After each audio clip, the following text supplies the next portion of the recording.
দুপুরবেলা দেখলাম ফ্লিপকার্টে যে পার্সেলটা অর্ডার দিয়েছিলাম সেটা চলে এসছে। তো এটার মধ্যে রয়েছে এটা বই, যেটা আমার পুবলুর জন্য। তো এটা পড়ার জন্য একদমই নয়, এটা জাস্ট ও দেখবে খেলবে সেই জন্যই নিয়েছি। আর এইগুলো দেখে আমি ওকে চেনাই যে এইগুলো কী। তো হ্যাঁ, এখন ওর অনেকটাই কম বয়স এই সব চেনানোর জন্য, কিন্তু তবুও অভ্যাসটা যদি আমি ভালো করি হয়তো ও তাড়াতাড়ি করে সেগুলো চিনতে শিখে যাবে। তো সেগুলোকেই অভ্যাস করানোর চেষ্টা করছি।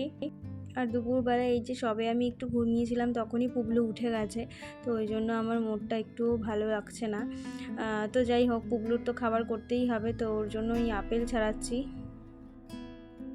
আপেলটা সিদ্ধ দেবো, এটা বিকেলের জন্য, তো আগের থেকে ওর খাবারটা রেডি রাখতে হয় আমার। তো এখন ওকে খাওয়াবো ভাত, কিন্তু এইটা আগের থেকে বসিয়ে দিলে কি হয়, ও যখন পরে খাবে তখন আমার আর অসুবিধাটা হয় না। এই আপেলই যখন প্রেগনেন্সির সময় খেতাম তখন খুবই অ্যাসিড হয়ে যেত বলে আমি একদমই খেতে পারতাম না, কিন্তু ডক্টর বলতো যে আপেলটা খেতে, কিন্তু তবুও আমি খেতে পারতাম না অ্যাসিড হয়ে যেত বলে।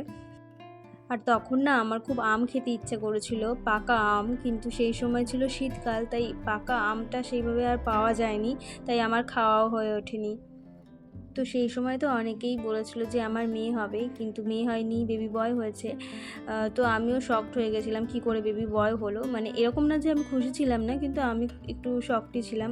কারণ আমার প্রেগনেন্সির আগেও আমি হসপিটালাইজড হয়েছিলাম একবার সেলাইন টানার জন্য। তো সেই সময়ে যে আয়া মাসিরা থাকে হসপিটালের মধ্যে, উনি আমায় বলেছিল যে তোর হয়তো মেয়ে হবে। তো আমি শুনে সেটাতে তো পুরোপুরি কনফার্ম হয়ে গেছিলাম, কারণ যেহেতু ওনারা ওখানে কাজ করেন তাই ওনারা ভালোভাবেই জানবেন যে আর কী হতে পারে। তো আমি মাকে এসে বলেছিলাম তখন যে মা বলেছে মেয়ে হবে, তাহলে হয়তো মেয়ে হবে। আর যখন আমায় ডাক্তারবাবু বললো যে আমার ছেলে হয়েছে, তখন আমি সত্যিই অবাক হয়েছিলাম। সেরকম না যে আমি খুশি ছিলাম না, আমি খুশি ছিলাম, খুবই খুশি ছিলাম, এখনও খুশি আছি, সেটা নয়। কিন্তু হয় না যে সবাই যখন একটা কথা বারবার মাথার মধ্যে ঢুকিয়ে দেয় যে তোমার মেয়ে হবে বা তোর মেয়ে হবে, তখন সেটা মনে হয় যে সত্যিই হয়তো আমার মেয়ে হবে। তো সেই এক্সপেকটেশনটাই ছিল। আমার বাপের বাড়ির এখানে বয়স্ক দিদা ঠাকুমা এরা রয়েছে, এরাও অনেকে দেখেই আমাকে বলেছে যে হতে পারে তোর মেয়েই হবে। আমার বাপের বাড়ির এখানে অনেক দিদা ঠাকুমা, মানে যারা বয়স্ক, তারাও অনেকে বলেছিল যে আমার মেয়ে হতে পারে। তো যাই হোক, সেই জন্য একটু ধারণাটা ওরকমটা হয়ে ওঠেনি যে আমার ছেলে হতে পারে। তো আমি রাহুলকে বলতাম, মানে আমার বরকে সবসময় বলতাম যে দেখো আমার মেয়ে হবে। তো ও বলতো দেখা যাক, যা হবে তাতেই আমি খুশি, ওরকমটা কোনো ব্যাপার নেই যে মেয়ে হবে বা ছেলে হবে। না সেটা নয়, মানে সবাই বলে তো ওই জন্যই বলছি যে হতে পারে মেয়ে হবে। তো পুবলুকে খাইয়ে দিলাম।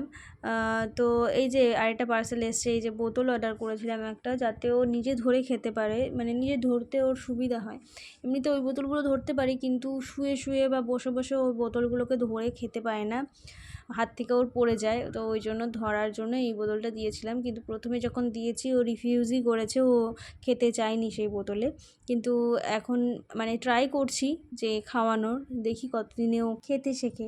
এই যে বইগুলো যেটা নিয়েছিলাম না, সেগুলো নিয়েও খেলছে, দেখছে, মা পড়াচ্ছে, ও মুখেও দিচ্ছে। তো ভিডিওটা কেমন লাগলো অবশ্যই জানাবেন, লাইক শেয়ার কমেন্ট করে দেবেন এবং সাবস্ক্রাইব করতে ভুলবেন না।